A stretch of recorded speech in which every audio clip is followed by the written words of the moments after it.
Good morning dear student. आप सभी का स्वागत है आपके अपने यूट्यूब चैनल लेट्स डिस्कस में।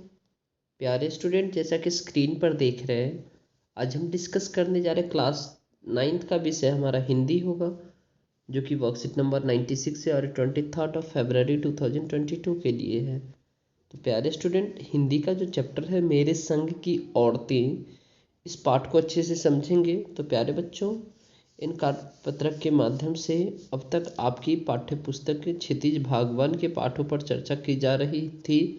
आइए आज के कार्यपत्रक में कृतिका के पाठ मेरे संग की औरतें पर चर्चा करते हैं, जिसकी लेखिका मृदुला गर्ग है। ठीक है, कि लेखक मृदुला गर्ग है। ऐसा ऐसे अनेक मौके आए जब मैंने अपने जिद्दीपन के नमूने पेश किए, पर सबसे ज़्यादा उसने मंच पाया मेरे लेखन में, जो शुरू से अब तक लीक से खिसका अपनी राह खुद तलाशता रहा। पर सब कुछ कर लेने पर भी मैं अपनी छोटी बहन रेनू के मुकाबिल नहीं पहुंच सकती। 1950 के अंतिम दौर में एक रात दिल्ली में एक साथ 9 इंच बारिश हुई।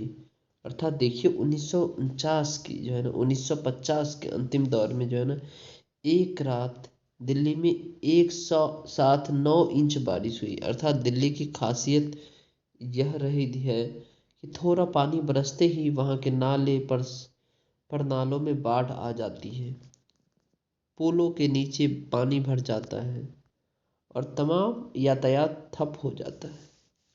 इस कयामती बारिश के बाद तो सरकार दफ्तर के पहले तल्लों से फाइलें पानी में तैर आई थी।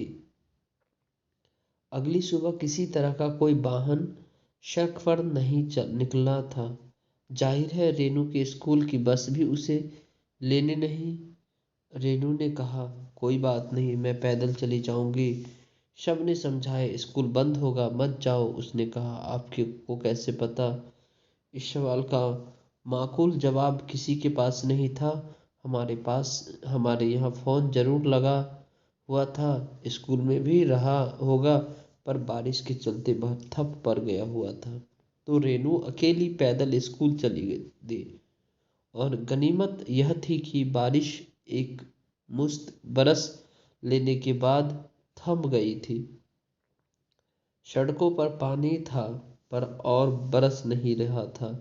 तो रेनू 2 मील पैदल चलकर स्कूल पहुंची। जैसे हमने कहा था कि वह बंद था, चौकीदार रेनू को देख दंग रह गया। पर रेनू को कोई मलाल नहीं था कि वह वापस 2 मील चलकर घर पहुंची गई। शब ने कहा, हमने पहले ही कहा था कि उसने कहा कि स्कूल बंद था, वापस आ गई। इसमें आपका कहना कहाँ से आ गया?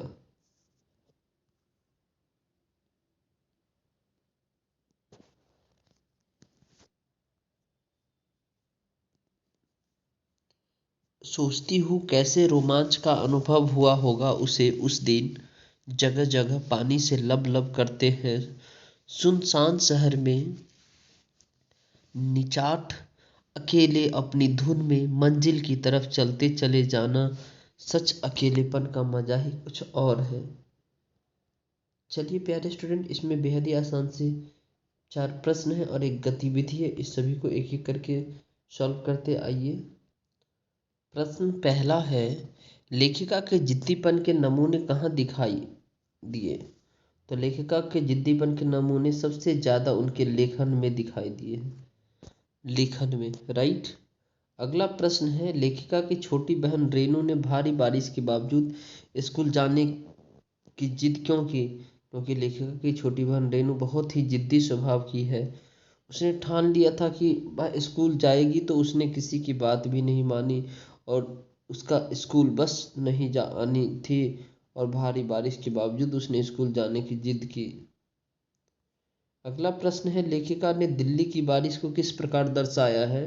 तो दिल्ली की खासियत यह रही है कि थोड़ा पानी बरसते ही वहाँ के नालों में बाढ़ आ जाती है, पुलों के नीचे पानी भर आते जाता है और तमाम यातायात ठप हो जाते हैं। डियर स्टूडेंट, अगर लगता है ये वीडियो आपके लिए हेल्पफुल है तो इस वीडियो को ज़रूर लाइक करिए। चैनल पे नए हैं तो चैनल को सब्सक्राइब कर लीजिए, ठीक है। अपने दोस्तों तक इसको जो है ना शेयर कर दीजिए, ठीक है। और टेलीग्राम का लिंक आपको डिस्क्रिप्शन में मिल जाएगा, वहाँ से ज्वाइन हो लीजिए ताकि आपको इम्पोर्टेंट क्वेश्चंस का फ्री क्लास जो है ना टेलीग्राम पे मिलता है आपको, जूम और क्या कहते हैं गूगल मीट पे। तो आप वहाँ से ज्वाइन करके आप सीख सकते हैं, ठीक है। चलिए, तो अगला प्रश्न है, अकेलेपन का मजा ही कुछ और है, लेखिका ऐसा क्यों कहा? क्योंकि लेखिका स्वतंत्र अभिव्यक्तित्व, हिम्मत, धैर्य और लीक से हटकर अपनी अलग राह चलने वाली व्यक्ति वाली लड़की है, जिसने अकेले अनेक मुश्किलों का सामना करते हुए अपने लक्ष्य को प्राप्त किया। इसीलिए लेखिका कहती है कि अकेलेपन का मजा कुछ और ही है। अगला प्रश्न है, भारी बारिश के अनुभव को एक अनुच्छेद के रूप में लिखिए। ठीक है, तो इसको एक अनुच्छेद के रूप में आप लिख सकते हैं। इसे नोट कर लीजिए। एक बार दिल्ली में बहुत भारी बारिश हुई, चारों तरफ पानी ही में ही पानी भर गया। मेरा उस दिन पेपर था, सभी घर वाले ने मना किया पेपर कैंसिल हो जाएगा, लेकिन कोई ऐसी खबर नहीं मिली थी, इसीलिए मैं घर वालों के न मानते हुए अपनी साइकिल उठाकर चल पड़ा। लेकिन स्कूल पहुंचते पहुंचते मुझे 4 घंटे लग गए, क्योंकि मेरी साइकिल पंचर हो गई थी और वहां जाकर पता चला कि स्कूल बंद है। ठीक है, तो चलिए डियर स्टूडेंट, फिर मिलते हैं अगले अपडेट के साथ। तब तक के लिए लाइक इसको जरूर कर दीजिए, शेयर कर दीजिए और चैनल पर नहीं तो सब्सक्राइब कर लीजिए। कमेंट करके बताइए कैसा लगा आपको।